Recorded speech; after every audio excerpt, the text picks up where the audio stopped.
Vote देता और क्या? बिहार के सब लोग बिकाऊ ही हैं। कैसे पूरे बिहार को गाली देते हैं?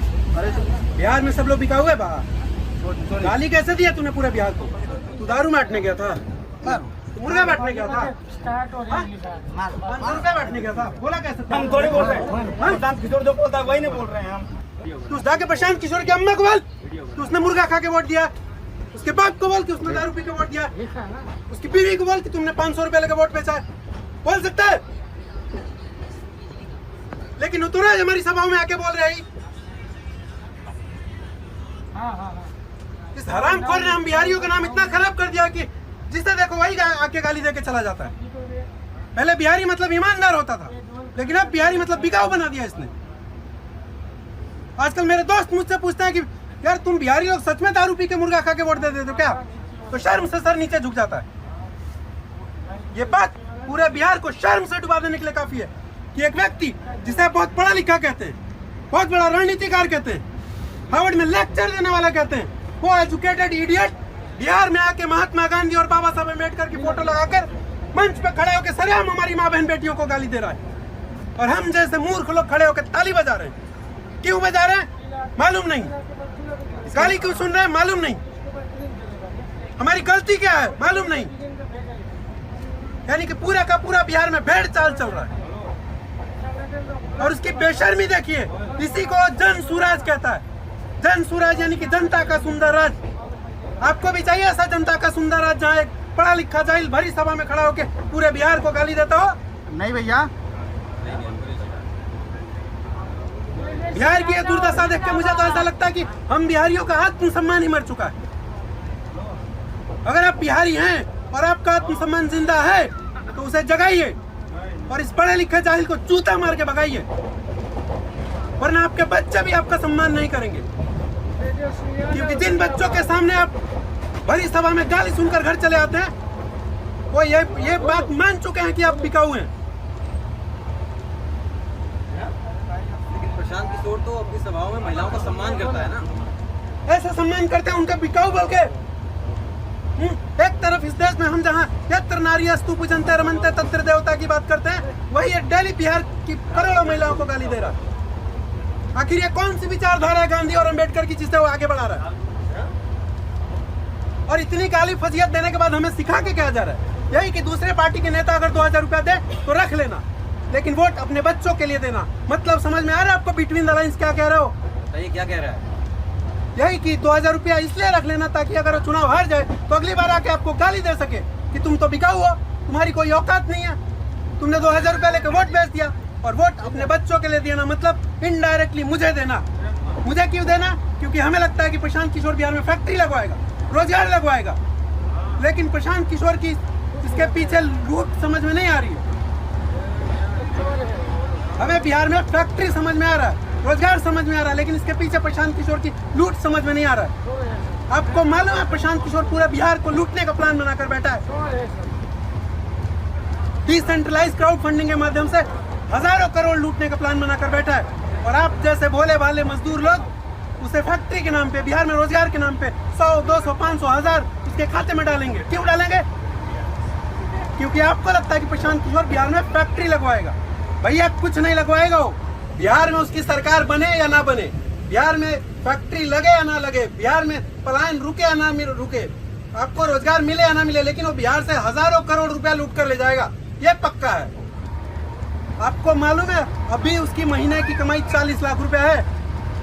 आप जो 10-10 रुपया देकर उसके पार्टी की सदस्यता लेते हो ना, वो कुल मिला के महीने का 40 लाख होता है। ये बात उसने खुद बताई है। सर आप ही बताइए, बिहार में सरकार किसको चाहिए? सरकार किसको बननी चाहिए? सरकार जिसको देना बनाना बनाओ, लेकिन ऐसे लूटखोर नेताओं से बचाओ अपने आप। इसीलिए बाइकआउट पर और लड़ाई चल रही है बिहार में। तो सरकार किसको बनना चाहिए? लेकिन चिराग पासवान दिख रहा है, तेजस्वी दिख रहा है, ये दिख रहा है। बात आपकी सही है, लेकिन लूट का आरोप तो दूसरे नेताओं पर भी है ना। लूट ये खुद रहा है, लेकिन लूट का आरोप दूसरे नेताओं पे लगा रहा है। अगर ये लूट नहीं लूट रहा होता तो पहले बोलना चाहिए ना। आपको मालूम है 2018 से 2020 तक ये सरकार में था, तो जब सरकार में था तब क्यों नहीं बोला कि दूसरे नेता लूट रहे हैं? जब तक सरकार में था चुपचाप गुंडों की तरह तमाशा देखता रहा। और जब चुनाव आया है तो व्यक्तिगत स्वार्थ के लिए दूसरे पे आरोप लगा रहे हैं कि ये लुटेरे हैं और अपने फायदे के लिए। तो कुछ लोगों का कहना ये भी है कि शराब माफियाओं से भी मिला हुआ है ये शराब माफियाओं से मिला ही होगा।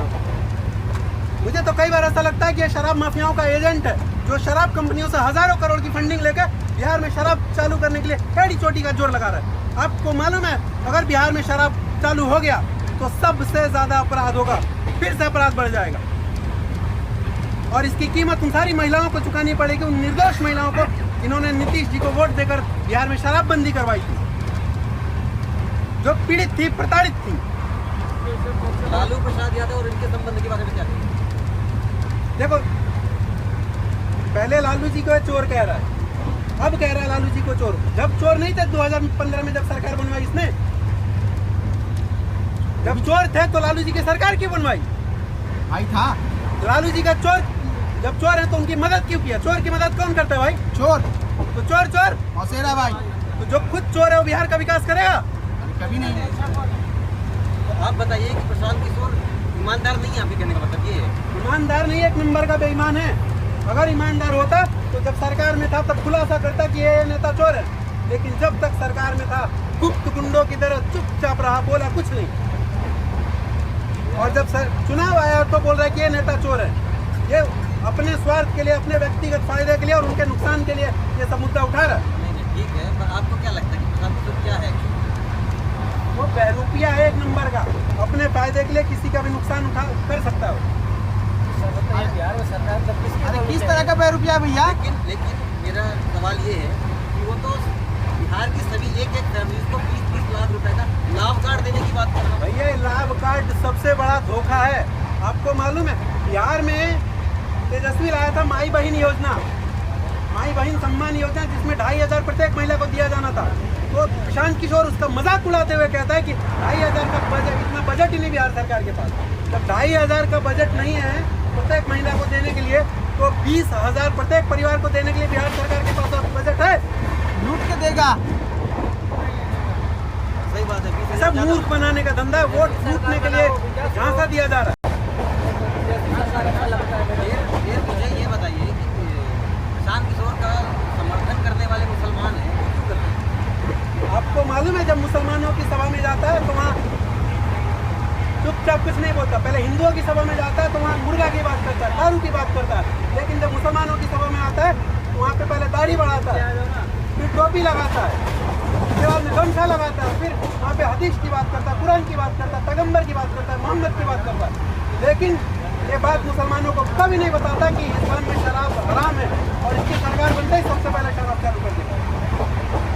सर बताइए बिहार में किसका सरकार आजकल नीतीश कुमार और आजकल ना नीतीश कुमार पर भी हमलावर बन गए हैं। इस बारे में क्या कहेंगे? देखिए जब ये बीजेपी के साथ में था तो अब की बार मोदी सरकार कहता था, जब महागठबंधन के साथ में आया तो बोलता था बिहार में बाहर नीतीश कुमार हैं, और जब अपनी पार्टी बना ली तो उसी नीतीश कुमार को गाली दे रहा है जिन्हें अपना बाप मानता है।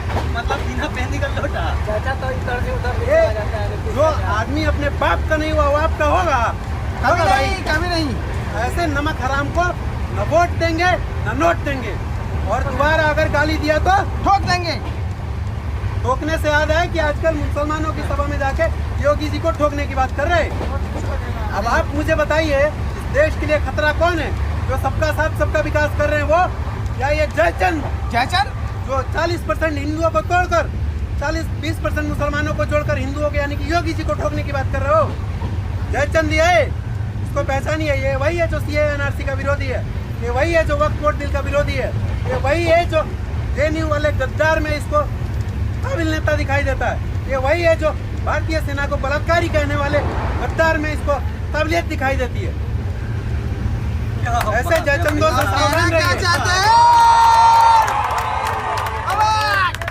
अगर बिहार में ऐसे युवा रहेंगे, ऐसे जानकार लोग रहेंगे, तो वहाँ की सरकार कभी भी डब्बे में नहीं जाएगी।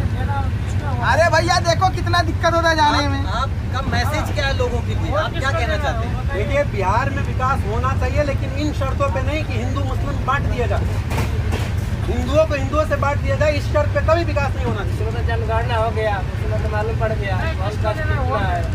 आप फूट डाल के राजनीति करो से बचो, डिवाइड एंड रूल से बचिए। ये सब इसका खेल है एक तरह से।